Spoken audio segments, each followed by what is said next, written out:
दोस्तों, आपने rich dad poor dad पढ़ी हो तो उसमें रॉबर्ट कियोसाकी बताते कि हमें ज्यादा से ज्यादा एसेट्स कलेक्ट करने चाहिए और जितनी कम हो सके उतनी लाइबिलिटीज लेनी चाहिए। एसेट्स वो चीज होती है जो हमारी जेब में पैसा लेके आती है और लाइबिलिटीज वो चीज होती है जो हमारी जेब से पैसा निकालती है। रॉबर्ट कियोसाकी बताते हैं कि अगर आप घर खरीदते हैं तो वो आपके लिए लाइबिलिटी हो जाती है क्योंकि उसके मेंटेनेंस के लिए आपके जेब से पैसे निकलते हैं, और वही घर आप खरीद के रेंट पर दे देते तो आपके लिए एसेट्स बन जाता है। काफी लोग क्या करते हैं कि अपना पैसा बैंक अकाउंट में रख देते हैं, उसमें मुश्किल से मुश्किल 4 से 5% इंटरेस्ट मिलता है, और वही पैसा आप कहीं दूसरी जगह इन्वेस्ट करो तो आपको अच्छा रिटर्न मिल सकता है। तो उसी के लिए हम आज डिस्कस करने वाले 5 एसेट्स जिसमें आप इन्वेस्ट करके अच्छा खासी इनकम जनरेट कर सकते हो। सबसे पहले एसेट की बात करें तो वो है गोल्ड एंड सिल्वर, क्योंकि गोल्ड और सिल्वर ने पिछले कुछ सालों में धमाकेदार रिटर्न्स दिए हैं। सिल्वर ऑल टाइम हाई पे पहुंच चुका है और गोल्ड भी ऑल टाइम हाई पे पहुंच चुका है। अगर आप रिस्क कम लेना चाहते हैं तो आप गोल्ड में इन्वेस्ट कर सकते हैं, और थोड़ा रिस्क बढ़ा सकते हैं तो आप सिल्वर में इन्वेस्ट कर सकते हैं, क्योंकि सिल्वर वोलेटाइल बहुत होता है, इसलिए इसमें रिस्क बहुत ज्यादा होती है। लेकिन सिल्वर की सप्लाई कम पड़ चुकी है और इंडस्ट्रियल डिमांड बहुत ज्यादा है, तो फ्यूचर में भी सिल्वर के बढ़ने के चांस है। गोल्ड के भी बढ़ने के चांस है, लेकिन सिल्वर तेजी से बढ़ता है उतनी तेजी से नीचे भी आ सकता है। दूसरा एसेट है शेयर मार्केट। इसमें आप 2 तरीके से पैसे कमा सकते हैं। एक तो आप शेयर खरीद लेते हैं तो उसका प्राइस बढ़ेगा और उसको आप बेच के फिर पैसे कमा सकते हैं, और दूसरा तरीका यह है कि कोई कंपनी होती है वो आपको डिविडेंड देती है, आपको हर शेयर का हर साल का डिविडेंड मिल जाता है, इससे भी आपकी इनकम हो सकती है।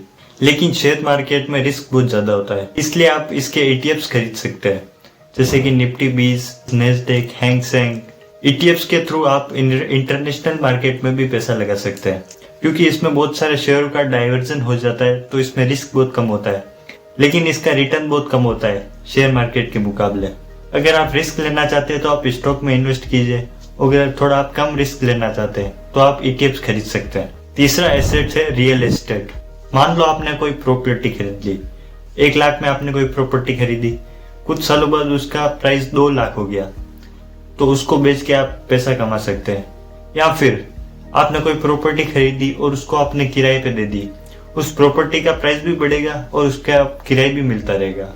इसमें रिस्क भी कम होती है और बहुत अच्छा एसेट है, लेकिन इसके लिए बहुत पैसे चाहिए होते हैं। मान लो कोई प्रॉपर्टी खरीदना चाहता है और कोई बेचना चाहता है, तो आप उन दोनों को मिला के बीच में से कमीशन ले सकते हो, इससे भी आप अच्छा खासा रेवेन्यू जनरेट कर सकते हो। अगला एसेट है content creation. Mister beast, carry Minati, mister Indian hacker.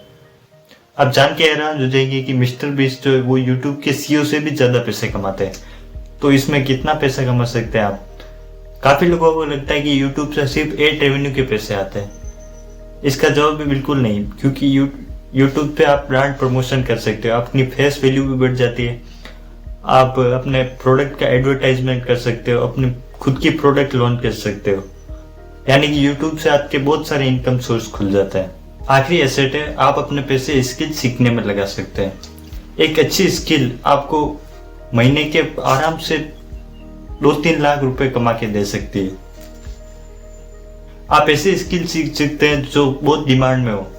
आजकल कंटेंट क्रिएशन का जमाना है, तो आप आराम से वीडियो एडिटिंग और ग्राफिक डिजाइनिंग सीख सकते हो, क्योंकि हर कंटेंट क्रिएटर को एक एडिटर और एक ग्राफिक डिजाइनर की जरूरत होती है, और उसके लिए वो आपको आराम से 5 से 10 हजार एक प्रोजेक्ट के चार्ज करने को तैयार है, क्योंकि अच्छा वीडियो एडिटर नहीं है।